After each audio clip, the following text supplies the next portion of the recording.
Bonjour à toutes et à tous, je suis ravie de vous retrouver pour un nouveau journal. Nous sommes le jeudi 19 octobre et au sommaire de cette édition, pour la première fois de son histoire, la région des Pays de la Loire est dirigée par une femme. Christelle Morancet a été élue ce jeudi à la présidence de la région. Elle succède à Bruno Retailleau. Arrivée en politique en 2014, cette Sartoise de 42 ans connaît une ascension fulgurante. Retour sur son élection dans ce journal. Les collégiens du Marais Poitevin courent pour la bonne cause. Cette semaine, leur cross annuel avait pour objectif de récolter du matériel scolaire pour l'association Cap Sénégalouette, une association qui participera à la course des Sénégazelles et qui redistribuera les dons des collégiens aux écoliers sénégalais. Certains le comparent au Canard enchaîné ou à Charlie Hebdo. Le sans-culotte célèbre cette année ses 10 ans d'existence. Une longévité inédite pour un magazine local, à une époque où la presse n'est pas au mieux de sa forme. Grâce à son indépendance financière et à ses lecteurs et abonnés fidèles, le magazine vendéen satirique trace sa route. Nous sommes allés à la rencontre de sa cofondatrice. Pour la première fois de l'histoire des Pays de la Loire, c'est donc une femme qui se hisse à la tête de la région. Christelle Morancet succède à Bruno Retailleau, qui conserve lui son poste de conseiller régional. L'élection a eu lieu ce jeudi à l'occasion de la session du conseil régional. Et c'est en 2014 que Christelle Morancet s'engage en politique lors des élections municipales du Mans. Depuis, elle n'a cessé de prendre des responsabilités au sein de son parti, les Républicains. Élue vice-présidente de la région en charge de l'emploi et de l'apprentissage, en 2015, elle décroche donc 2 ans plus tard, à 42 ans, le poste de présidente de la région.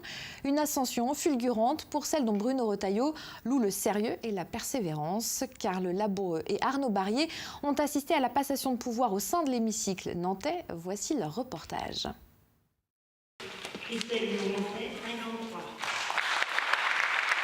Après 2 Vendéens, Jacques Auxiette et Bruno Retailleau, durant ces 13 dernières années. Et sachez que la nouvelle présidente de région nous a accordé un entretien qui est disponible sur notre site internet dans la rubrique Le Plus. Avec ce changement de présidence, des remaniements sont donc en cours au sein de l'équipe dirigeante de la région. Ainsi, le Vendéen Antoine Chéreau devient premier vice-président du conseil régional en remplacement du Nantais François Pinte, démissionnaire. Je vous propose d'écouter celui qui est aussi maire MPF de Montaigu. Mon prédécesseur au poste de premier vice-président, François Pinte, était en charge de la commission des finances et des ressources humaines. C'est Laurent Dejoie qui va prendre cette responsabilité-là. Donc moi aujourd'hui je vais garder ce à quoi je suis très attaché, la question des lycées.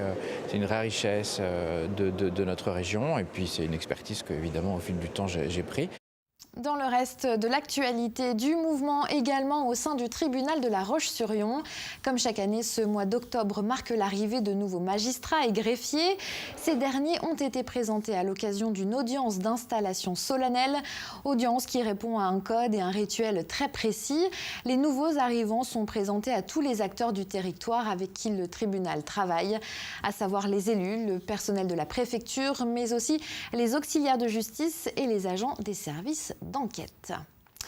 Au chapitre social, la CGT lançait un nouvel appel à la mobilisation ce jeudi contre la réforme du Code du travail. Si au niveau national, le syndicat était seul à se mobiliser, en Vendée, la CGT 85 a pu compter sur une intersyndicale avec à ses côtés FO et Solidaire. Mais le rendez-vous fixé à 12h, place Napoléon à La Roche-sur-Yon, n'a pas vraiment fait recette. Une 50aine de personnes seulement s'est déplacée et réunie pour échanger. Il n'y a pas eu de cortège. Renforcer et consolider la confiance entre l'État et les collectivités, voici ce que souhaite le président de la République, Emmanuel Macron. Conséquence, des rencontres entre préfets et élus locaux s'organisent pour faire le point sur les problématiques des territoires. Une première réunion a eu lieu en Vendée, l'occasion pour les acteurs du département d'échanger autour des 4 thématiques majeures: les fractures entre les territoires, l'allègement des normes, les projets d'investissement et la valorisation des innovations locales. Les conclusions de ces échanges doivent servir à alimenter la prochaine conférence nationale des territoires. Écoutez ce que nous en dit tour à tour Anne-Marie Coulon, la présidente de l'association des maires et présidents de communautés de Vendée, et Benoît Brocard, le préfet du département. Ils sont au micro de Samuel Grasset. Nous avons des baisses de dotation, nous avons paraît-il, une taxe d'habitation qui va nous être supprimée. On ouvre une page de sport pour évoquer dans un premier temps les internationaux de tennis de Vendée. La 5e édition se déroulera du 4 au 12 novembre prochain. Et pour la première fois, 9 des joueurs présents sont classés dans le top 100 mondial. Parmi les têtes d'affiche annoncées, on citera Julien Bento, victorieux l'an passé, Benoît Paire, Tommy Robredo, mais aussi Guillermo Garcia Lopez ou encore Daniil Medvedev. À noter qu'une fois la sélection en Coupe Davis annoncée, d'autres joueurs français pourraient rejoindre le tournoi vendéen. Le tableau est essentiellement masculin et ce sont plus de 74 rencontres qui sont programmées entre les qualifications, le tournoi simple et les matchs en double. Écoutez Patrick Millot, le président du comité d'organisation des ITV. Pour un joueur, gagner au Vendespace, c'est l'équivalent d'un 3e tour, voire d'un quart de finale d'un grand chelem. En parallèle du tournoi, des animations sont programmées au centre du village et près de 2500 scolaires sont attendus. Le tennisman Henri Lecomte est quant à lui annoncé pour un match d'exhibition entre les 2 finales le dimanche 12 novembre. Côté organisation, 250 bénévoles seront présents pour encadrer cette manifestation qui connaît un vrai succès populaire. Les réservations de billets se font sur le site du Vendespace. Et puis en voile, Saint-Gilles-Croix-de-Vie renoue avec la solitaire Urgo Le Figaro. Après avoir accueilli des étapes, la ville sera cette fois-ci port d'arrivée de la finale l'année prochaine. Pour rappel, la solitaire Urgo Le Figaro est une course monotype sans assistance qui se dispute par étapes. Le tracé complet sera annoncé officiellement par les organisateurs le 1er décembre lors du Salon nautique à Paris. À noter que du fait de l'agenda sportif très chargé en France et en région l'année prochaine, le départ a été décalé de juin à août. L'arrivée à Saint-Gilles-Croix-de-Vie est donc programmée lors de la première quinzaine de septembre 2018. On s'intéresse à présent aux médias de notre département qui fêtent ce week-end leur anniversaire. À commencer par RCF Vendée, la radio chrétienne francophone célébrera ce samedi ses 25 ans d'existence. Et elle propose donc à ses auditeurs de venir assister ce samedi à 20h30 à une émission en direct depuis le nouvel amphithéâtre de l'Institut catholique supérieur de Vendée.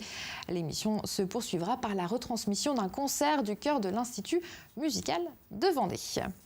Et puis le sans-culotte, le canard vendéen qui ne joue pas les faillots. Voilà comment se définit ce journal satirique qui célèbre lui ses 10 ans d'existence. Malgré les difficultés qui traversent le monde de la presse, ce mensuel indépendant financièrement est parvenu au fil des années à s'imposer dans le paysage médiatique local jusqu'à enregistrer cet été 6000 ventes, un record.